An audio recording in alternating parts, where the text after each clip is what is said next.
காலை வணக்கம் மக்களே. மக்களே எப்பவும் போல நான் என்ன கேட்க போறேன்? ஷேர் பண்ணுங்க, சப்ஸ்கிரைப் பண்ணுங்க. யூடியூப் மட்டும் இல்ல, ஃபேஸ்புக், இன்ஸ்டாகிராம், ட்விட்டர். சாரி, எப்பவும் போல நான் ட்விட்டர்னே சொல்லி சொல்லி எனக்கு பழகிடுச்சு. X TMML shape. இதை மட்டும் மறந்துடாதீங்க. டிஎம்எம்எல் ஷேப் 4 சோஷியல் மீடியா பிளாட்ஃபார்ம்ஸ்ல எங்களை ஷேர் பண்ணுங்க, சப்ஸ்கிரைப் பண்ணுங்க. எங்க வளர்ச்சிக்கு நீங்க உறுதுணையா இருங்க. இன்னைக்கு என்ன தலைப்பு எடுக்கலாம்னு நினைக்கும் போது எனக்கு ஒரு ரொம்ப பிடிச்ச ஒரு சந்தோஷமான ஒரு தலைப்பு எடுக்கிறேன். சமீபத்துல மீலாது நபி விழால, அது நபிகள் நாயகத்தோட 1500வது பிறந்த நாள் விழால நண்பேண்டா அப்படின்னு நம்ம சிஎம் ஸ்டாலின் முஸ்லிம் மக்களை பார்த்து சொல்லியிருக்காரு. டிஎம்கேக்கும் இஸ்லாமியர்களுக்கும் அவ்வளோ ஒரு நல்ல ஒரு ஃப்ரெண்ட்ஷிப் பாண்டு நாங்க இருக்கோம் உங்களுக்கு அப்படின்னு சிஎம் சார் இப்ப சொல்லியிருக்காரு. இத பத்தி ஐயா ஷேக் தாவூத் அவர்களிடம் அவர் என்ன நினைக்கிறாருன்னு இந்த ஃப்ரெண்ட்ஷிப் பாண்ட பத்தி நான் கேட்கணும்னு நினைக்கிறேன். ஐயா, இந்த நண்பன்டா நீங்க என்ன நினைக்கிறீங்க? இல்ல, நண்பர் தான், அதுல ஒண்ணும் மாற்று கருத்து இல்ல. அவருடைய தகப்பனார் கலைஞர் கருணாநிதி அவர்களும் நல்ல நண்பர் தான், அதுல ஒண்ணும் மாற்று கருத்து இல்ல.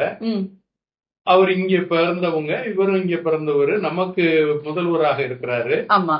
அதனால இந்த நண்பருங்கிறத காட்டிலும் நமக்கு எல்லாருக்கும் முதல்வராக இருக்கிறதையும் நம்ம ஏத்துக்கிறோம். அதுல இல்ல, இஸ்லாமியர்களுக்கு நான் நண்பர்னு சொல்லியிருக்காரு. அவர் எல்லாருக்குமே முதல்வர், இஸ்லாமியர்களுக்குங்கிறத தாண்டி தமிழ்நாட்டுக்கு அவர் முதல்வர். கண்டிப்பா.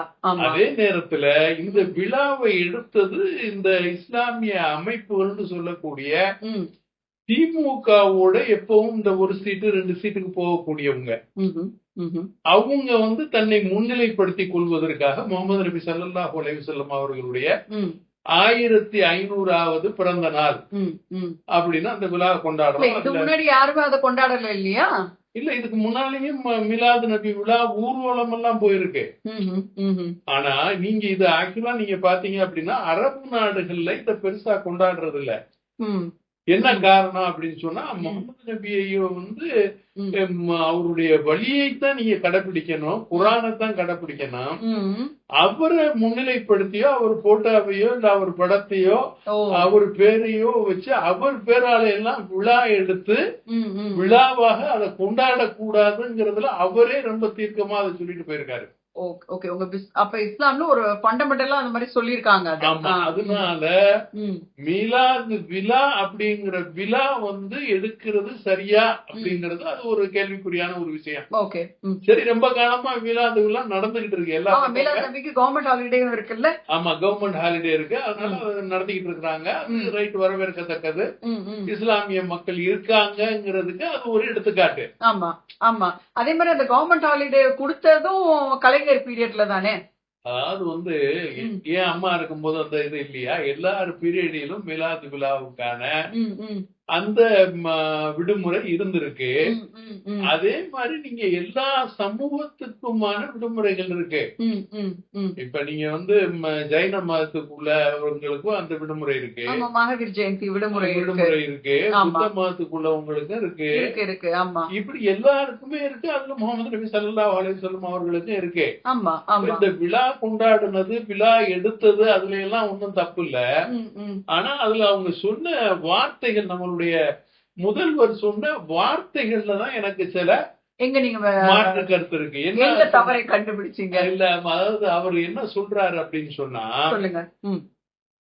மிலாது விழாவுக்கு லீவு கொடுத்தது நாங்க தான், விடுமுறை கொடுத்தது நாங்க தான். ரெண்டாவது என்ன சொல்றாரு அப்படின்னா, முத்தலாக்குக்காக பாராளுமன்றத்துல எழுத்து குரல் கொடுத்தது நாங்க தான். அது நீங்க மறக்க முடியாதுல, உண்மையில அவங்க தானே ஃபர்ஸ்ட் குரல் கொடுத்திருக்காங்க. அதுக்கு இந்த முத்தலாக்கு என்னன்னு அப்ப நம்ம முதலமைச்சருக்கு தெரியுதா தெரியலையான்னு எனக்கு தெரியல. தெரியாம அவர் தமிழ்நாடு முதலமைச்சர் முத்தலாக்குக்காக எதிர்ப்பு தெரிவிச்சு என்ன செஞ்சாரு? முத்தலாக் சட்டம் நிறைவேறலையா? முத்தலாக் சட்டம் நிறைவேறி இருக்குல்ல, சட்டம் நல்லது கெட்டதுங்கிறதுல நம்ம அப்புறம், அது ரெண்டாவது விஷயம். இவரு எதிர்ப்பு தெரிவிச்சதுனால இந்தியாவுல முத்தலாக் சட்டம் நின்னு போச்சா? இல்ல, கிடையாது. இல்ல. இது என்ன, இவர் இஸ்லாமியர்களுக்கு நல்லது செஞ்சுட்டாரு. சரி, அடுத்து ஒண்ணு சொல்றாரு, சிஏஏ, அதாவது இந்த சிட்டிசன் ஆஃப் அமெண்ட்மெண்ட் ஆக்ட், என்ஆர்சின்னு சொன்னாரு. என்ஆர்சிஐன்னு சொல்றாரு. இப்ப இது ரெண்டு இவர் சொன்னதுனால ரெண்டு போச்சா? இல்ல நிக்கிறது ஒண்ணு இல்ல. ஒரு விஷயம் தப்புன்னு சொன்னா அதை சுட்டி காட்டுறதுக்கு ஒரு தைரியம் வேணும்ல. அதை தைரியமா அவர் சுட்டி காட்ட சொல்லி இருக்காரு இல்லையா? சுட்டி காட்டி என்ன பிரயோஜனம் இந்த மக்களுக்கு? அதனால என்ன பிரயோஜனம்? இப்ப முத்தலாக் சட்டம்ங்கிறது 3 தடவை சொல்லிட்டு போற ஆளுங்களை நிப்பாட்டுறதுக்கான சட்டம் அது. அப்ப அதோட புரிதல் தெரியாம நாங்க எதிர்ப்பு தெரிவிச்சோம் அப்படின்னு சொல்லிட்டு இருக்காரு. அதே மாதிரி சிஏங்கிறது சிட்டிசன் ஆஃப் அமெண்ட்மெண்ட் ஆக்ட்ங்கிறது பார்டர்ல வெளிவு நாட்டவர்கள் உள்ள ஏறினவங்களை கண்டுபிடிக்கிறதுக்காக உள்ள சட்டம். இது நீங்க எப்படி சொல்றீங்க? கல்லோக்கியில எங்களுக்கு எல்லாம் என்ன தெரியுமா ஐடியாலஜி வந்துச்சு? முஸ்லீம்களும் யாரும் ஊருக்குள்ள இருக்கக்கூடாது, நீங்க சொத்து பத்து கூட வச்சுக்க முடியாது, நீங்க இந்தியாவோட குறி உரிமையே உங்களுக்கு இருக்காதுன்னு தான் என்னோட ஃப்ரெண்ட்ஸ் சர்க்கிள் எல்லாம் பேசிக்கிட்டாங்க, இஸ்லாமிய சர்க்கிள்ல. அதான் இது இப்படி எல்லாம் பயங்காட்டினது யாருன்னா திமுக காரவங்க. அப்புறம் என்ஆர்சின்னு சொல்றாரு. ஆமா ஆமா. இது என்ஆர்சி 10 வருஷத்துக்கு ஒருக்கா அந்த சென்சஸ் சொல்றது மக்கள் தொகை கணக்கெடுப்பு அது எடுத்துக்கிட்டு இருக்காங்க, ரெகுலரா எடுத்துக்கிட்டு இருக்காங்க. இதுக்கு எதிர்ப்பு ஏன் தெரிவிக்கணும்? உங்க நாட்டுல எவ்வளவு மக்கள் தொகை என்ன இப்ப 140 கோடிக்கு தாண்டிடுச்சு. அதாவது உலகத்திலேயே நம்ம தான் இப்ப நம்பர் 1 பாப்புலேஷன்ல. ஆமா பாப்புலேஷன்ல இருக்கிறோம். சீனாவையும் மிஞ்சிட்டோம். ஆமா. அப்ப இப்படி இருக்கையில இதுக்கெல்லாம் நான் எதிர்ப்பு தெரிவிச்சிருக்கேன், அதனால உங்க நண்பன்டா அப்படின்னு சொன்னா என்ன இருக்குல்ல? அதுல ஒரு விஷயம் இருக்குங்களா ஐயா? இப்ப அவர் என்ன சொல்றாருன்னா, நீங்க கணக்கெடுப்பு எடுக்கிறேன்னு சொல்லிட்டு அப்புறம் ஜாதி கணக்கெடுப்பு ஒரு சைடு எடுப்பீங்க, அப்புறம் அதுபடி ரிசர்வேஷனை பிரிச்சுட்டு போவீங்க.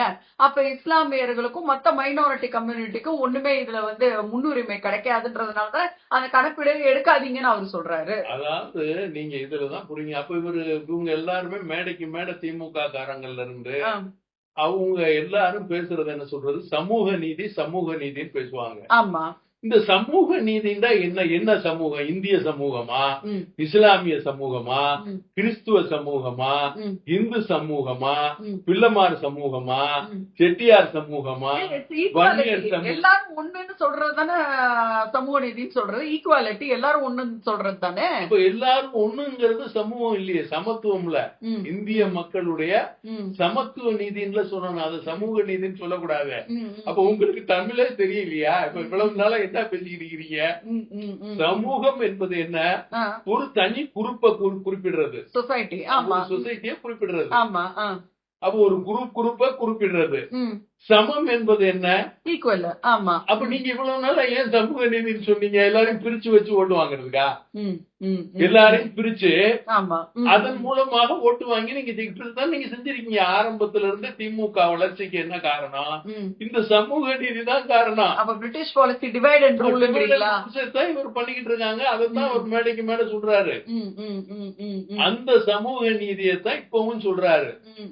இப்ப இஸ்லாமியர்களை பூரா என்ன சொல்றாங்கன்னா, பிஜேபி வந்துரும், நீங்க உங்களை எல்லாம் வெளியேற்றிடுவாங்க.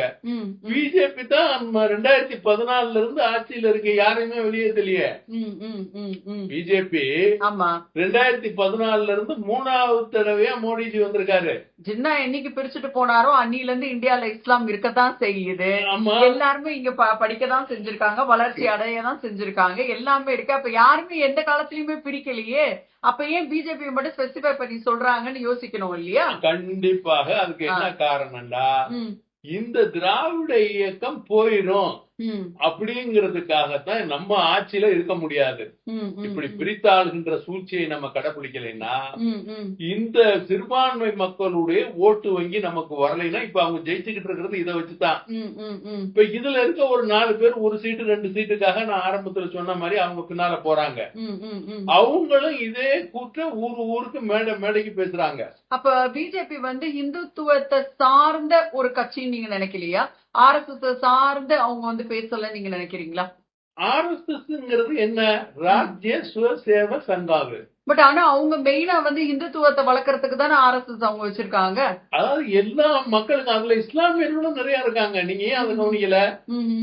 அவங்க அந்த சங்கத்துல இஸ்லாமியர்களும் இருக்காங்க. இது RSSல இஸ்லாமியர்களும் இருக்காங்க. First time I'm hearing it. நம்ம இஸ்லாமியர்களும் இருக்காங்க. நீங்க போனா பிஜேபில முஸ்லிம்ஸ் இருக்காங்க, அது எனக்கு தெரியும். RSSல இஸ்லாமியர்கள் நீங்க நான் அதுல சேர்ந்துக்கிறேன், ட்ரைனிங் எடுத்துக்கிறேன்னா அவங்க வேணாம்னு சொல்லலையே. அவங்க என்ன சொல்றாங்க அப்படின்னு கேட்டா, இந்திய கலாச்சாரத்தை மேம்படுத்துறோம், இந்துத்துவத்தை மேம்படுத்தல, இல்ல பர்டிகுலர் ரிலிஜனை நாங்க மேம்படுத்தல. எல்லா மக்களையும் ஒருங்கிணைக்கிறோம், ஒன்னா இருக்க சொல்றோம். இந்தியர்கள் இந்தியராக இருங்க, அவங்கவுங்க வணக்கம். அதாவது நம்ம பிரியாம்பல்ல இந்திய அரசியல் சாசன சட்டத்துல முகப்புரையில அதான் பிரியாம்பல்ங்கிறது. பிரியாம்பல்ல என்ன சொல்லி இருக்கிறாங்க?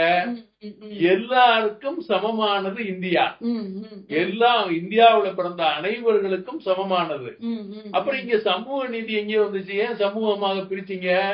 சரி, இப்படி எல்லாம் நீங்க பிரிச்சு பிரிச்சு பிரிச்சு பிரிச்சு பின்தங்கிய சமூகம், பட்டியலின மக்கள், ஓபிசி அப்படி நிறைய பிரிச்சு பிரிச்சு 69% இடஒதுக்கீடை மாண்புமிகு முன்னாள் மறைந்த புரட்சி தலைவி அம்மா அவர்கள் 9வது அட்டவணையில அதை சேர்த்திருக்காங்க, சேர்த்து கொண்டாந்து இருக்கிறாங்க. மத்த இந்தியாவில் எந்த மாநிலத்திலையும் ரொம்ப அப்ரிஷியேட் பண்ண வேண்டிய ஒரு விஷயம் அது.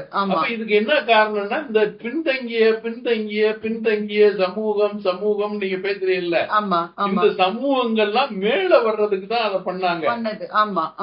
என்னுடைய கேள்வி இங்க என்னன்னா, இந்திய மக்கள் மேல வரணும்னா கல்வி அவங்களுக்கு தடை இல்லாம கிடைச்சிருக்கணும், கட்டாய கல்வியா இருக்கணும், இலவச கல்வியாகவும் தடை இல்லாம எந்த இதுவும் இல்லாம எல்லாருக்கும் கிடைச்சிருக்கணும். அதே மாதிரி சுகாதாரம் எல்லாருக்குமே கிடைச்சிருக்கணும், இருப்பிடம் எல்லாருக்குமே கிடைச்சிருக்கணும், உணவு கட்டுப்பாடு குறைந்த விலையில் எல்லாருக்கும் உணவு கிடைக்கிற மாதிரி உள்ள ஏற்பாடுகள் பண்ணிருக்காங்க. இப்ப இதை எதையுமே நீங்க பண்ணவே இல்லையே. இந்த 78 ஆண்டு கால சுதந்திரத்துல சுதந்திரம் வாங்கி 78 ஆண்டுகள் ஆயிடுச்சு நமக்கு. இந்த 78 ஆண்டுகள்ல என்ன முன்னேற்றம் கண்டிருக்கோம், என்ன முன்னேறி இருக்கோம்? இன்னுமே நீங்க சமூக நீதி சமூக நீதி, முஸ்லிம்னா வேற, கிறிஸ்தவர்னா வேற, வன்னியர்னா வேற, செட்டியார்னா வேற அப்படின்னு இன்னுமே நீங்க ஐயர்னா வேறன்னு பிரிச்சு பிரிச்சு தானே பேசிட்டு இருக்கீங்க. பிஜேபி மாத்திரம் தானே உங்களுக்கு வந்து இந்து இந்தியா அப்படிங்கிற அந்த பேச்சை கொண்டு வராங்க. அதே மாதிரி பிஜேபி வந்து தானே எங்க தலையில நிறைய டாக்ஸஸையும் வச்சிருக்காங்கன்னு சொல்லிட்டு முதலமைச்சர் வந்து சொல்லியிருக்காரு.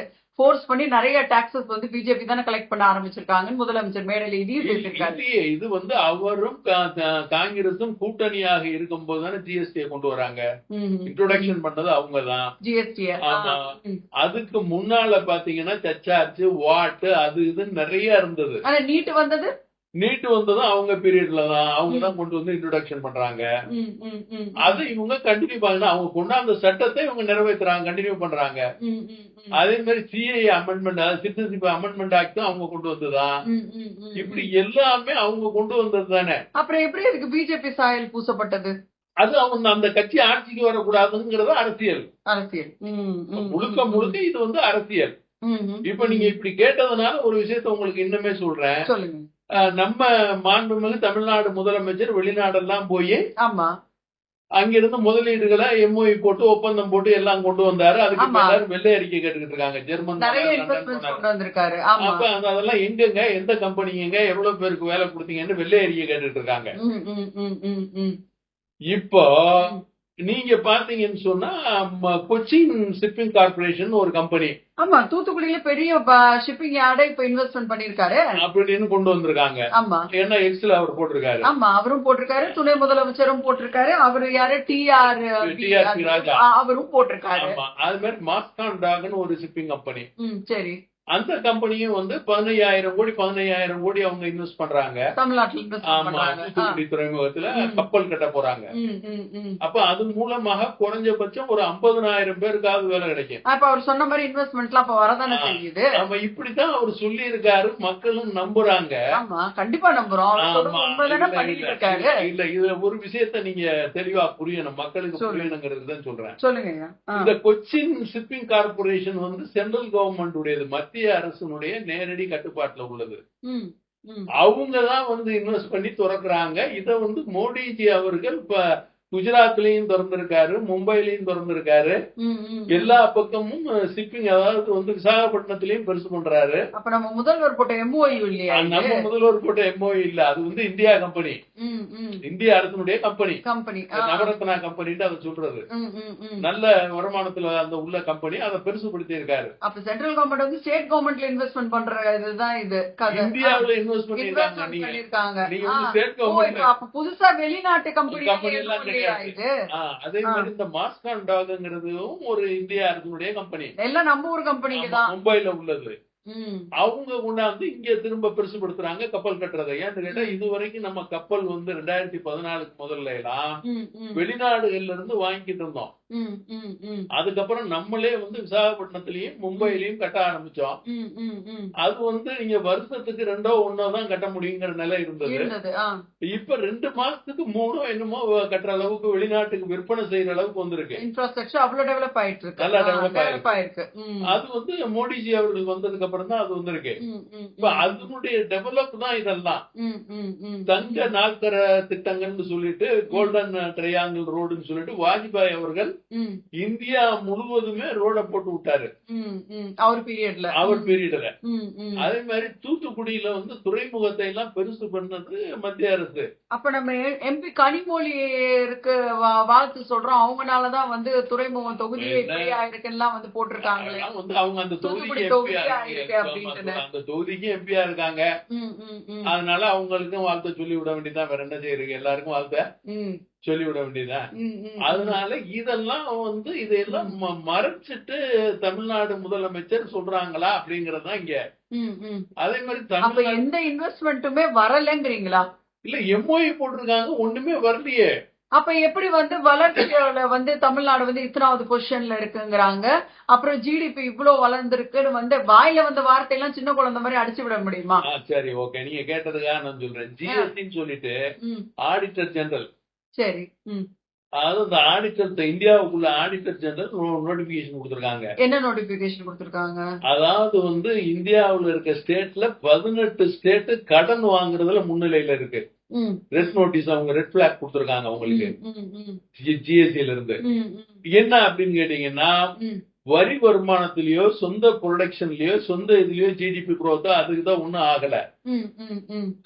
கடனை வாங்கி இருக்கிறாங்க, ஏகப்பட்ட கடனை. அதுல தமிழ்நாடு 2வது இடத்துல இருக்கு. இது கொஞ்சம் தெளிவா சொல்லுங்க, இன்னும் கொஞ்சம் கிளியரா சொல்லுங்க. இத எப்படி நீங்க வந்து கடன்ல இருந்து சொல்றீங்க நீங்க? அதாவது வந்து 1947 இருந்து 2021 வரைக்கும் தமிழ்நாட்டுடைய கடன் 4.5 லட்சம் கோடி. சரி, புரியுது. 21ல இவங்க ஆட்சிக்கு வர்றாங்க திமுக. இன்னைக்கு வரைக்கும் இவங்க 9.5 லட்சம் கோடி ஆக்கியிருக்காங்க. அத இவங்க வந்து 4.25 லட்சம் கோடி என்னமோ கடனா வாங்கியிருக்காங்க, எக்ஸ்ட்ரா கடனா இருக்கு. அப்ப நீங்க வந்து முதலீடு பண்ணி அதுல இருந்து வருமானம் வரலங்கிறீங்க. ஒரு வருமானம் வரும். நம்ம ஊர்ல விலைவாசி அதிகமாக இருக்கிறதுக்கும் வரிச்சுமை அதிகமாக இருக்கிறதுக்கும் எல்லாத்துக்குமே காரணம் இந்த கடனை வாங்கி கடனை வாங்கி குடும்பம் நடத்திட்டு இருக்க கதையில கடனை வாங்கி ஒரு ஸ்டேட் ரன் பண்ணிருக்காங்க. அதனால இது வந்து ஓவரா வாங்கிட்டீங்கன்னு சொல்லிட்டு சென்ட்ரல் ஆடிட்டிங் கமிட்டிங்கிறவங்க அவங்க வந்து ரெட் பிளாக் கொடுத்திருக்காங்க. அப்ப ஒரு லே பர்சனா நான் கேக்குறேன், ரொம்ப பெரிய ஒரு அறிவாளியும் கேட்கல. அப்ப வந்து டாஸ்மார்க்ல 1000 கோடி வருமானம், இபில வந்து நஷ்டம், அப்புறம் இந்த கம்பெனில 1000 கோடி வருமானம்ன்றாங்க. அப்ப அந்த காசெல்லாம் எங்க போச்சு? எல்லாத்தையும் சேர்த்து என்ன பண்ணிருக்காங்க, ஏதா பண்ணிருக்காங்கன்னு சரியான நிர்வாக சீர்திருத்தம் இல்ல, சீர்கேடா இருக்கு. எல்லா பணத்தையும் எங்கெங்கயோ யாராருக்கோ எதுலயோ முதலீடு பண்ணி எப்படியோ ஆகி 4.25 லட்சம் கோடி 9.5 லட்சம் கோடி கடன்ல இருக்கு. தமிழ்நாடு இப்ப 9.5 லட்சம் கோடி கடன்ல இருக்கு. இது இல்லாம ஒவ்வொரு தனியாக இருக்கிற நிலைகளும் கடன் இருக்கு. ஒவ்வொரு டிபார்ட்மெண்ட் வாரியா நீங்க பாத்தீங்கன்னா அவங்க வேற இபில எல்லாம் தனித்தனியா வேற கடன் வாங்கி வச்சிருக்காங்க. அது வேற கடன் வாங்கி வைக்கிறாங்க. இபில கடன் அதிகமா இருக்கறனாலதான் நாங்க டாரிஃபே கூட்டி இருக்கோம்ங்கறாங்க, பண்றாங்க. இப்ப எல்லாமே நீங்க அப்ப வந்து பிரஸ் மீட்ல எல்லாம் முதலமைச்சர் வந்து அவர் வந்து டேட்டா சொல்றாரு. அப்ப அந்த டேட்டா எல்லாம், அதாவது வந்து கடனை வாங்கி டேட்டா சொல்லிக்கிட்டு இருக்காரு. எந்த இது முன்னேறி இருக்கு, ஒரு முன்னேற்றமும் இல்ல. அதே மாதிரி கடனை வாங்கி டேட்டாவை சொல்றாரு. கடனை வாங்கி அதாவது எல்லாத்தையும் நாங்க முன்னேறி இருக்கோம், எல்லாத்திலயும் முன்னேறி இருக்கோம் அப்படின்னு சொல்லிட்டு சொல்லியிருக்காரு. அப்ப ஏன் சென்ட்ரல் ஆடிட்டிங் கமிட்டியே உங்களுக்கு அப்ப பிளாக் ரெட் நோட்டீஸ் கொடுத்துருக்கு, ரெட் பிளாக் கொடுத்துருக்கு. அப்ப ஏன் நீங்க கடன் அதிகமா இவங்களுக்கு மாத்திரம் இல்ல 18 மாநிலத்துக்கு சொல்லியிருக்காங்க. அதுல தமிழ்நாடு ஒண்ணு. அப்ப என்ன காரணம்? அப்ப சரியான முறையில நிர்வாகம் இல்ல, டோட்டல் நிர்வாகம் நிர்வாக சீர்கேடு. நீங்க வந்து ப்ரொடக்டிவா இல்ல, கடனை வாங்கித்தான் செலவு பண்ணிட்டு இருக்கீங்க. இப்போ வந்து ஓவரா கடன் போயிடுச்சு, இதுக்கு மேல கடன் வாங்க முடியாத ஒரு சூழல் இருக்கு. அப்ப இந்த நிலையில விலைவாசி ஏற்றத்துக்கெல்லாம் இந்த கடன் சுமை தான் காரணம்ங்கிறீங்களா? ஆமா, நீங்க கண்டிப்பா என்ன பண்ணிடுறாங்க அப்படின்னு கேட்டீங்கன்னா, இப்ப நீங்க ஜிஎஸ்டி பத்தி பேசுறீங்க. ஆமா, ஜிஎஸ்டி வந்து ஊருக்கு ஒன்னொன்னு டாக்ஸ் போட்டு அவங்கவுங்க பண்ணிக்கிட்டு இருந்தாங்க. நிர்மலா சீதாராமன் அவர்கள், நம்ம பைனான்ஸ் மினிஸ்டர், மாண்புமிகு பைனான்ஸ் மினிஸ்டர், அது தெளிவா மதுரையில ஒரு மீட்டிங்ல பேசுறாங்க. சொல்லுங்க. ஊருக்கு ஒவ்வொரு விலை இருந்தது. அந்த ஊருக்கு இருந்த ஒவ்வொரு விலைகளை வந்து ஒரு முறையாக்கி கொண்டாந்துருக்கோம். எல்லா ஸ்டேட்டும் ஒரே வேலை மாதிரி கொண்டாந்து எப்படி? அதுவும் வந்து மத்திய அரசு இதை கொண்டு வரல. சரி, மாநில அரசுகளுடைய என்ன சொல்ற நிதி அமைச்சர்கள் கவுன்சில், அதாவது பைனான்ஸ் எம்பவர்மெண்ட் கமிட்டி, முதல்ல அதுக்கு பேரு. அந்தந்த ஊர்ல இருக்க பைனான்ஸ் மினிஸ்டருங்க எல்லாரும் ஒன்னா செஞ்சு ஒரு கமிட்டி. ஆமா, அந்த எம்பவர் கமிட்டி என்ன பண்ணிருக்கு அப்படின்னு கேட்டீங்கன்னா, ஒரு சோப்புன்னு அவங்க எடுத்துக்காட்டுக்கே சொல்றாங்க. சோப்பு 3 ரூபாய்க்கு விக்குது அப்படின்னா தமிழ்நாட்டுல 3 ரூபான்னா குஜராத்ல அது 4 ரூபா. அதே மாதிரி உத்தரகாண்ட்ல நீங்க அந்த பக்கம் பண்ணீங்கன்னா 2 ரூபா. இப்படி ஊருக்கு ஒரு விலையா இருக்கு. அதுக்கு என்ன காரணம்னா அந்தந்த ஸ்டேட் ஒவ்வொரு டாக்ஸ் அதுல போட்டிருக்கு.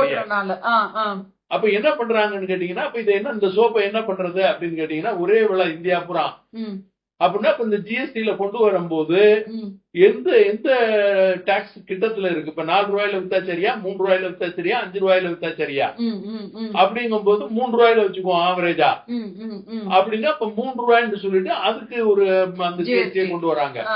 இப்படி இன்னென்ன பொருள்கள் அந்த மாதிரி இருக்க எல்லா பொருள்களையும் ஒருங்கிணைச்சு 4 ஸ்லாப்பா போட்டு அதை கொண்டு வராங்க. அதாவது வந்து 5, 18, 28, அதே மாதிரி 12, 5, 12. அப்ப நம்ம வாங்குற மாத்திரை மருந்துல இருந்து சாக்லேட்ல இருந்து குழந்தைங்க சாப்பிடுற சாக்லேட்ல இருந்து வண்டி கார் வாங்குறதுல இருந்து எல்லாத்துக்குமே ஜிஎஸ்டி இப்படித்தான் பிரிக்கப்படுது. ஆமா, இப்படித்தான் பிரிக்க கொண்டு போயிட்டு இருக்காங்க. ஆனா முதல்ல எல்லாம் என்ன இதை கொண்டு வந்தது யாருன்னா சிதம்பரம். இன்னைக்கு அவர் வந்து ரொம்ப கொண்டு வந்தது. அதே மாதிரி முதல்ல எல்லாம் நீங்க பாத்தீங்கன்னு சொன்னாக்க உணவு பொருள்களுக்கு வரியே போட மாட்டாங்க இந்தியாவுல. ஏன்னா உணவு பொருளுக்கு வரி போட்டா ஏழை எளிய மக்கள் வாழ முடியாது, சாப்பிட முடியாது. அப்ப அந்த உணவு பொருள்களுக்கு வரி போட மாட்டாங்க.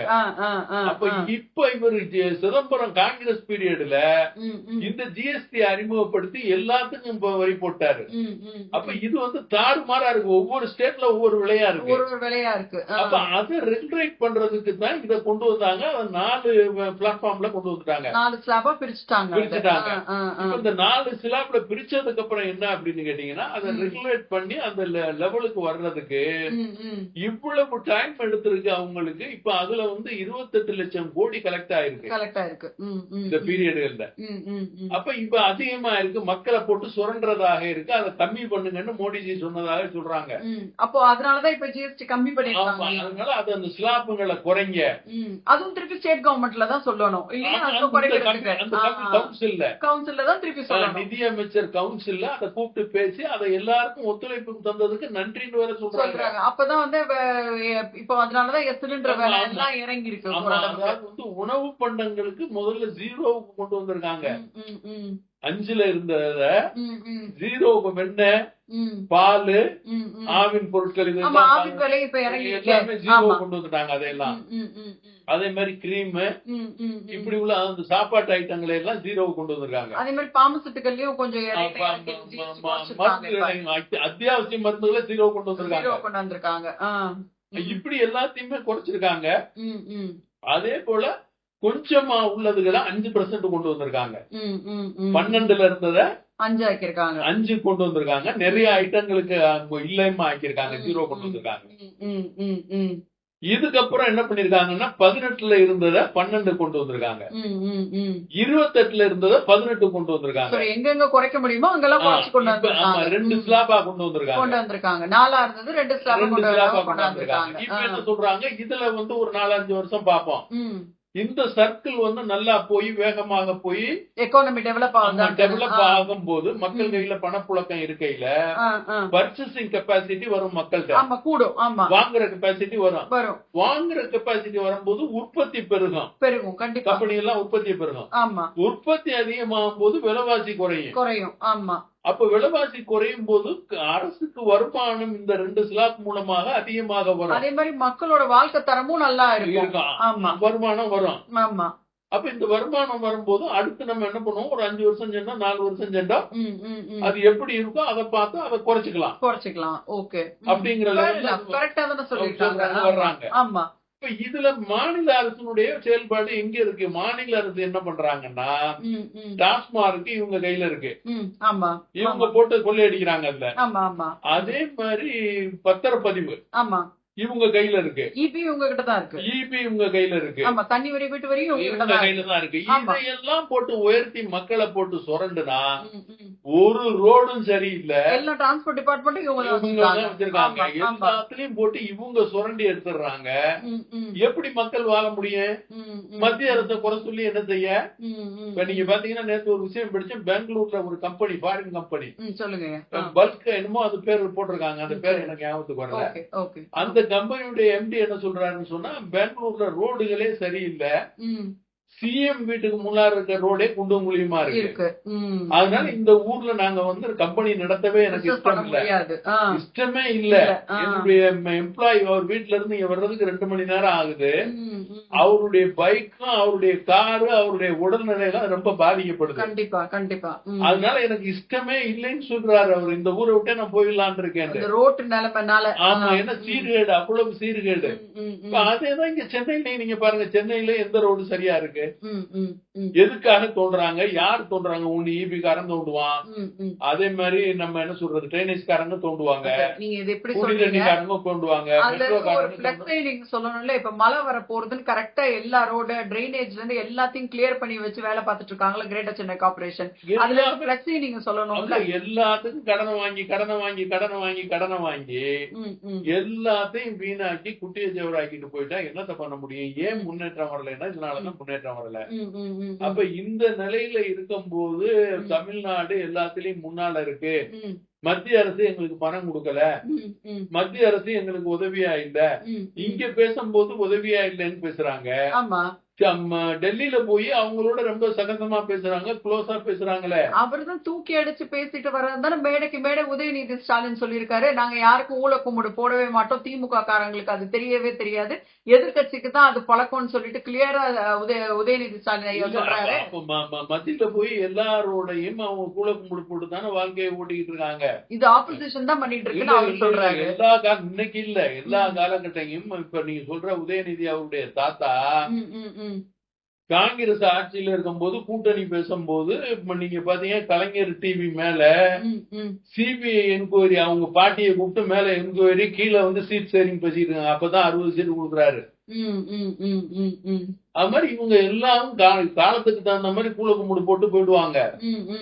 இவங்களுக்கு அதிகாரத்துல இருக்கணும். எவ்வளவு பணம், எத்தனை 1000 கோடி எத்தனை லட்சம் கோடி செலவானாலும் பவர்ல இருக்கணுங்கிறதுக்கு அவங்க அதை கூட வேலை செய்யக்கூடியவங்க. அதைத்தான் செஞ்சுக்கிட்டு இருக்கிறாங்க. மக்கள் நலன்ல அக்கறையே கிடையாது.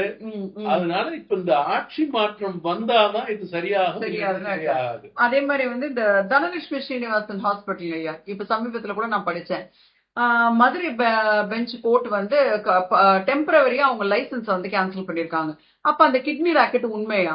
இல்ல, கண்டிப்பாக கிட்னி ராக்கெட் உண்மை. அந்த கிட்னி ராக்கெட் நடந்தத அந்த ஹாஸ்பிட்டலுடைய திமுக எம்எல்ஏ அவரே பேசுறாரு. நம்ம வலைதளங்கள்ல பார்த்தோமே, கண்டிப்பா ஒரு ரீலா கூட பார்த்தோம். ஆமா, நம்ம வலைதளத்துல பார்க்கும்போது நாங்க எங்க அப்பா வந்து ரோல்ஸ் ராய்ஸ் வச்சிருக்காரு. ஆமா, டிஎம் ஷேக் இன்ஸ்டாகிராம்ல கூட நாங்க கூட போஸ்ட் போட்டிருந்தோம் அந்த ரீல.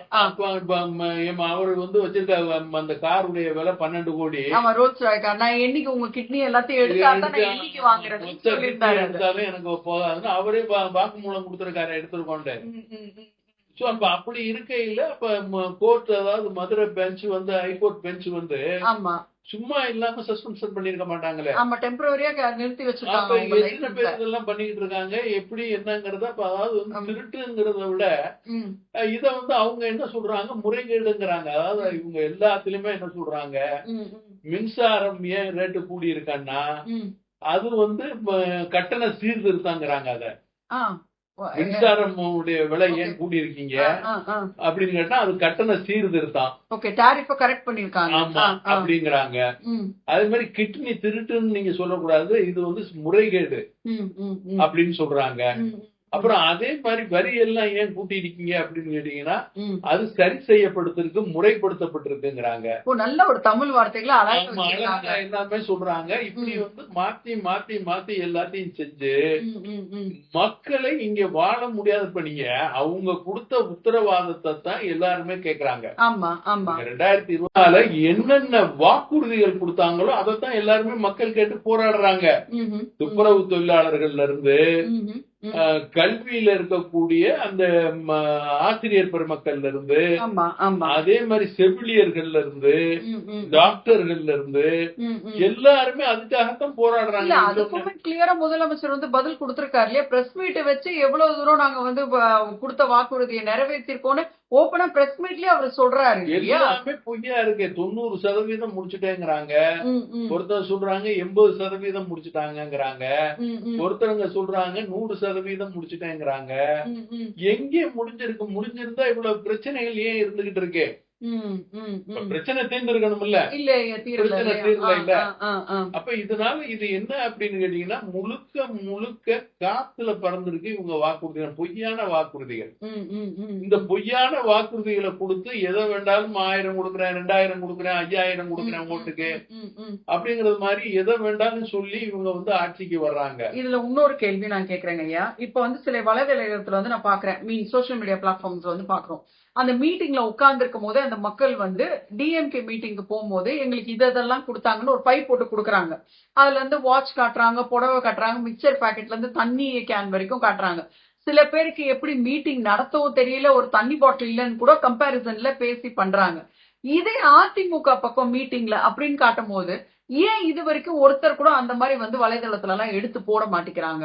What is the difference? ஏன் இவங்க ரெண்டு பேருக்கு இந்த ஒரு டிஃபரன்ஸ் இருக்கு? அதாவது வந்து வலைதளத்துல போடக்கூடிய நிலையில வந்து இருக்கிறது நிறைய வந்து மெயின்லைன் மீடியாவை வந்து டிஎம்கே வந்து கண்ட்ரோல் பண்ணிடுறாங்க. அதே மாதிரி வலைத்தளங்களும் ஒரு 200 வலைத்தளங்களுக்கு மேல அவங்க மீட்டிங்க்கு கொடுக்கிற ஹைப் இவங்களுக்கு இல்ல. ஆமா, அதை வச்சு ஓட்டுறாங்க. அப்ப அதுல வந்து இவங்க எல்லாத்தையும் தேவையில்லாத விஷயங்களை எல்லாத்தையுமே நிறைய சொல்லி போறாங்க. இப்ப நீங்க புதுசா வந்திருக்க நடிகர் அவர் நான் ஆட்சிக்கு வந்தா அதை செய்வேன் இதை செய்வேன் அப்படின்னு சொல்லிட்டு அவர் சொல்றாரு. அவர் பேசிருக்காரு. இது வந்து ஜனநாயக நாடு, யாரு வேணா வரலாம், யாரு வேண்டாலும் வரலாம், பேசலாம், நீங்களே சொல்லிருக்கீங்க முன்னாடி அதனால வரலாம் சொல்லலாம். இப்ப அவர் ஊரா போய் மக்களை திரட்டுறாரு, மக்களை கூப்பிடுறாரு, ஜனங்கள் நிறைய வருது அவர் கூட்டத்தை. அது ஒரே கூட்டமா மாறி மாறி வர்ற கூட்டமா, எப்படி கூட்டப்பட்ட கூட்டம், இப்படி எல்லாம் நீங்க அதுல போனீங்கன்னா எல்லாருமே அப்படித்தான். ஆமா ஆமா. இப்ப நீங்க வந்து அந்த கூட்டங்கள்லாம் ஓட்டு ஆகணும், ஓட்டாகி அதுல அவர் ஜெயிச்சு காட்டணும். திமுக அதிமுக வந்து ஜெயிச்சு ஆட்சி பண்ண கட்சிகள், பல ஆண்டுகளா ஆட்சி பண்ண கட்சிகள். அது மாதிரி அவங்க மூலமாக குடும்பமாக எல்லா கிராமங்கள்லயும் இருக்காங்க. இப்ப வந்து நீங்க அதே போல நீங்க சீமான் ஒருத்தர் அவரு கொஞ்சம் பேரை வச்சு அவரு கொஞ்சம் வாக்குகள் வாங்கியிருக்காரு. 9% 10% வாக்குகள் வாங்கியிருக்காரு. அதே மாதிரி அன்புமணி ராமதாஸ் ஐயாவும் இருக்காரு. அவர் வந்து கூட்டணியில இருக்காரு, அவர் தனிச்சு நிக்கல, கூட்டணியில இருக்காரு. அப்ப அதனால நீங்க அவரை நம்ம கணக்குல எடுக்க முடியாது. ஆமா. இப்ப தனிச்சு நிக்கக்கூடியவங்களாக இருக்கவங்க திமுக அதிமுக. ஆமா. அதே மாதிரி இப்ப விஜய் சொல்றாரு நான் தனிச்சு நிப்பேன், விஜய் சொல்றாரு. அவரு சீமானும் அதே தனியா நிக்கிறாரு.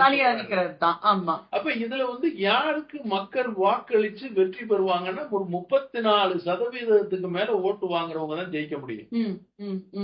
இப்ப இந்த 34% ஓட்டு வாங்கக்கூடியவங்க 2 பேர் தான் இருக்காங்க, அதிமுக திமுக தான். ஏன்னா முதல்ல வாங்கி நிரூபிச்சவங்க. அப்ப இப்ப வந்து இவங்க மேல கலெக்ஷன் கமிஷன் கரப்ஷன்ங்கிறது நிறைய இருக்கு. இவங்களுக்கு இனி மக்கள் வாக்களிக்க மாட்டாங்கிறது நிதர்சனமா இருக்கு. அதனால அடுத்து வர்றது மாற்றம் வந்து அதிமுகவா தான் இருக்குங்கிறது கண்கூடாக தெரியுது. இதுக்கிடையில இப்படி இந்த விஜய் மாதிரி உள்ளவர்கள்லாம் வந்து நாங்க மாற்றத்தை கொண்டு வந்துருவோம் ஆய்வுன்னு பேசுறாங்க. அது நிரூபிச்சாதான் நம்ம அதை பத்தி பேச முடியும். அதனால மக்கள் நலன்ல அக்கறை உள்ளவர்கள் ஆட்சியாளர்களா வரணும். அதாவது ஜாதிகளை தாண்டி சமூக நீதியை தாண்டி சமநீதி இந்திய மக்களுக்காக பாடுபடக்கூடியவர்கள் ஆட்சியர்ல வரணும். பொருளாதாரம், கல்வி, சுகாதாரம், இருப்பிடம் அனைத்து மக்களுக்கும் கிடைக்கணும். நீங்க ஜாதிய மாத்திரம் பேசிக்கிட்டு இருக்கிறது, கோயில மாத்திரம் பேசிக்கிட்டு இருக்கிறது, தர்காவை பேசுறது, பள்ளிவாசல பேசுறது, சர்ச்சுக்களை பேசுறது மேன்மை தராது. அது அவங்களுடைய பழக்க வழக்கம், தொழுகை வணக்கம் அவங்க பண்ணிக்க வேண்டியதுதான். இது இந்திய திருநாடு, எல்லா மக்களுக்கும் இந்திய மக்களுக்கானது. கண்டிப்பா. அதனால மக்களை மேம்படுத்த நேசிக்க கூடியவர்கள் ஆட்சி அதிகாரத்துல வரணும். அதிகாரத்துக்கு மாத்திரமே வெறி பிடிச்சவர்கள் அதிகாரத்துல வரக்கூடாதுங்கிறதுதான் நம்மளுடைய மக்களுக்கான வேண்டுகோள். மக்களுக்காக செய்தியாக தமிழ் மாநில முஸ்லிம் லீக் இதை தெரிவிக்கிறோம். ரொம்ப நன்றி.